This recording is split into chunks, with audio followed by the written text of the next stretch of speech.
Today is election day, of course. I'm pretty sure everyone from the US and beyond is well aware of that fact. It's a stressful day for all of us for the reason that, of course, we've all come to feel that it's a consequential one. Perhaps it's the most consequential election that we've had in the history of the United States, most certainly for the last 50 years. It's funny because I believe both sides of the aisle feel it's desperately important for their candidate to win. I've seen enough posts from the right suggesting that if Biden is elected, it will mean the end of the U.S. as we know it. One of my friends posted an image of the Statue of Limp Liberty in the arms of a soldier with the caption, "We can't let her die." I liked the post, but I doubt very seriously we had the same thought in mind when we were viewing it. To her, it means saving the U.S. from socialism. To me, it means saving the U.S. from fascism.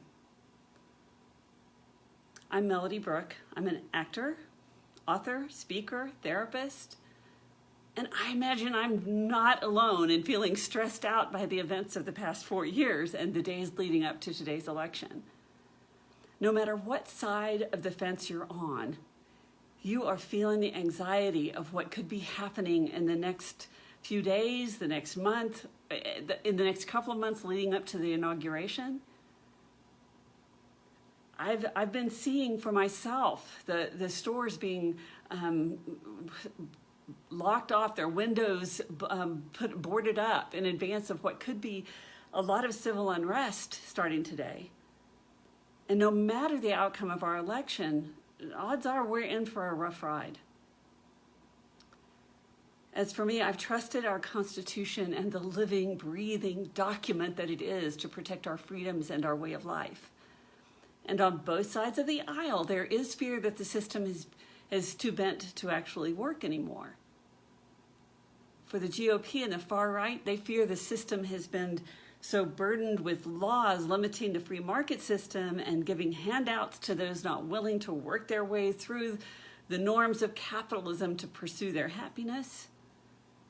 The Dems, on the other hand, fearing the past 20 years of stacking the courts against the will of the people, that it will force the U.S. system designed to limit the rights of those of us who are women, people of color, have a different sexual or gender orientation.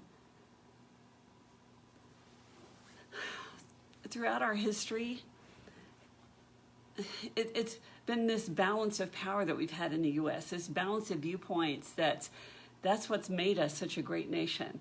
Our unique process prevented any one party, any one platform from dominating our laws and society for very long. So both parties had to learn to work together to find that middle ground where all of the viewpoints they felt were heard and valued.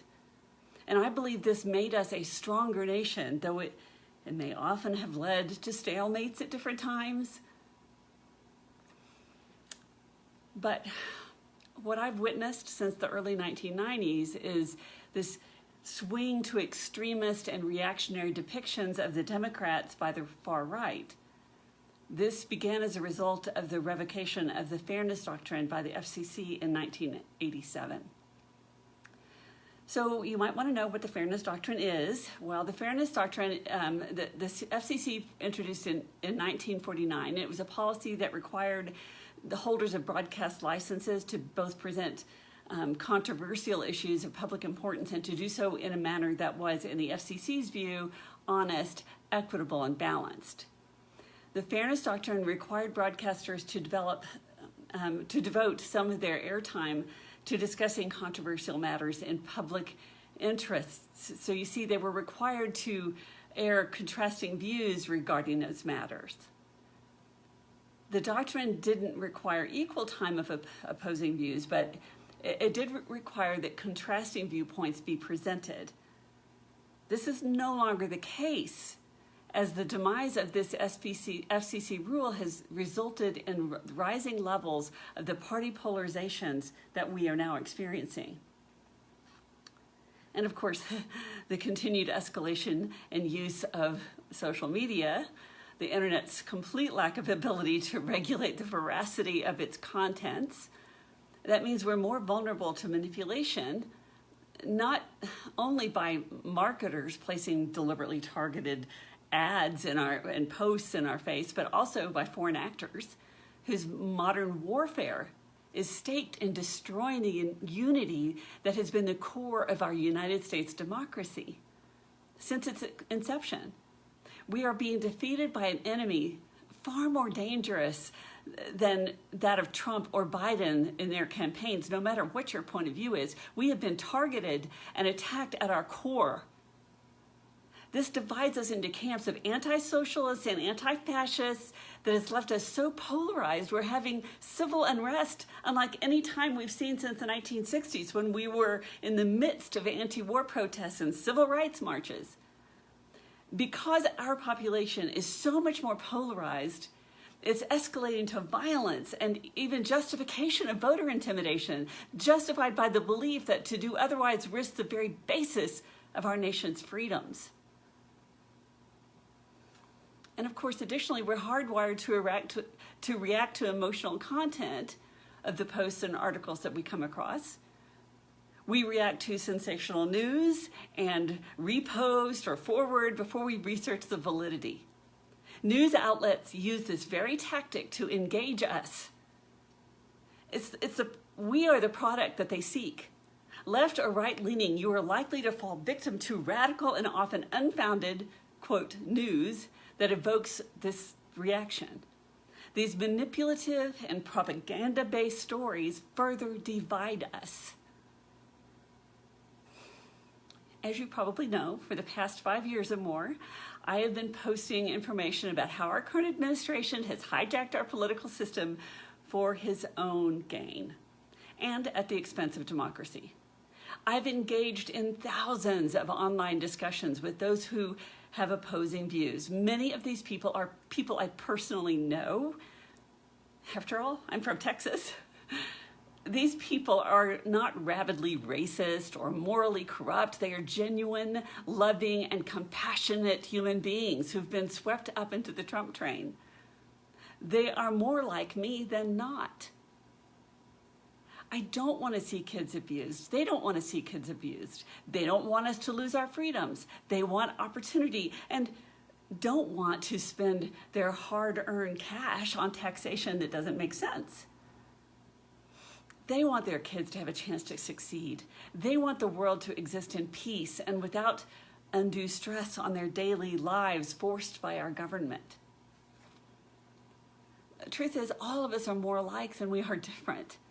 We just have been caught up in this divisiveness that our enemies have thrust upon us in misinformation warfare that we cannot seem to escape by watching the news, reading social media posts, or even searching on Google. If you've not seen it, I highly recommend watching the Netflix documentary, The Social Dilemma.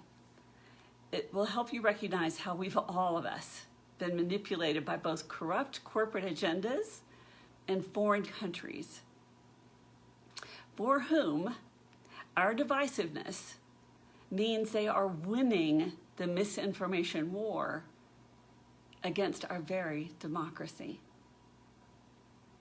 You may not be aware, but look it up, Google it. The USSR was defeated by the fax machine. Their citizens' access to information about the US and its free markets seeped into their population via fax machines, tumbling the USSR. It held the populace in its command. Putin has set the power of the information age himself. He's seen it firsthand, and he deliberately and successfully has used that very same information age, now more powerful, to set us against each other. This is the truth of what we are seeing being acted out on the streets of the U.S. today. Divide and conquer is a strategy of war, and it has been and is being used against us at this very moment. We are not at war with each other. We are at war with the misinformation being thrust upon us from foreign bad actors around the globe. It's not just Putin, it's Iran and China as well. When we react and act against each other, we are victims of that war. I'm Melody Brooke, and I'm here every Tuesday at 4 p.m. Central Standard Time. You can find out more about me at melodybrooke.com and find my books on Amazon. Okay, so now that I've gone through that spiel, I'm gonna get closer here and see who's here. I see I do have some people with some messages here. Hi, Kenny. Hi, Matthew. Okay, not a lot of viewers today because I imagine there's an awful lot of people that are avoiding being on social media today, which is probably good. I'm trying to do that myself because I am, like I said earlier, I'm deeply concerned about the things that are going to be happening tonight and over the next few months. And I hope that as you've watched this today, if there's anybody that you would be willing to share this with, if you can find